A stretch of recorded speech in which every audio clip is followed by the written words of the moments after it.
Assalamualaikum warahmatullahi wabarakatuh. Perkenalkan, nama saya Fadil Muhammad Lutfi dari kelas Cybercrime C1 Stambuk 040-2018-0668. Dalam video ini saya akan menjawab pertanyaan yang telah diberikan oleh Bapak Dr. Hardianto Janggi SHMH. Pertanyaan pertama, apakah yang dimaksud dengan yurisdiksi? Yurisdiksi adalah kewenangan berdasarkan hukum, yang mana kewenangan ini bukan hal-hal yang berdiri sendiri, melainkan berdasarkan hukum dan dibatasi oleh nilai-nilai hukum. Yurisdiksi berasal dari bahasa Latin jurisdictio. Kata ini terdiri dari dua kata, juris yang artinya kepunyaan menurut hukum dan dictio yang artinya sabda. Pertanyaan kedua, apakah perbedaan antara prinsip nasional aktif dan prinsip nasional pasif?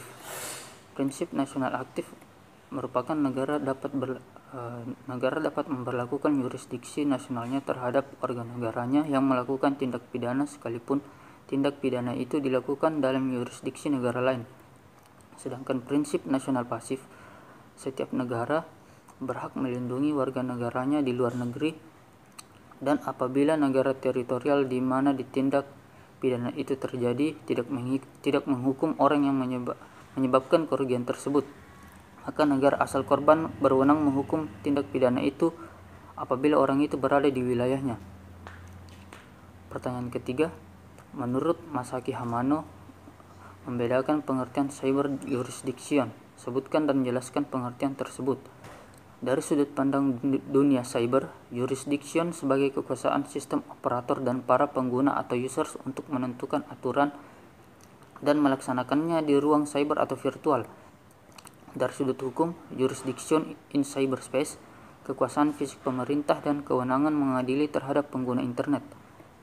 Lanjut ke pertanyaan keempat, apakah yang dimaksud dengan teori material, teori alat yang digunakan, dan teori akibat? Teori perbuatan material yaitu locus delicti merupakan tempat di mana seseorang melakukan suatu tindak pidana. Berdasarkan teori alat yang digunakan, locus delicti dititik beratkan pada tempat di mana alat yang digunakan untuk melakukan suatu tindak pidana berada atau berdasarkan tempat bekerjanya alat yang digunakan oleh si pelaku.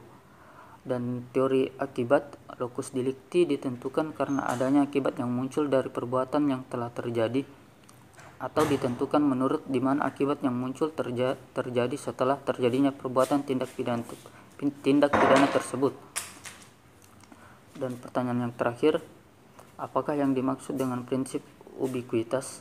Prinsip ubikuitas yaitu prinsip yang mengatakan bahwa delik-delik yang dilakukan atau terjadi di sebagian wilayah teritorial negara atau sebagian di luar wilayah teritorial suatu negara harus dapat dibawa ke dalam yurisdiksi setiap negara yang terkait. Sekian jawaban yang telah saya berikan. Lebih dan kurangnya mohon dimaafkan. Wassalamualaikum warahmatullahi wabarakatuh.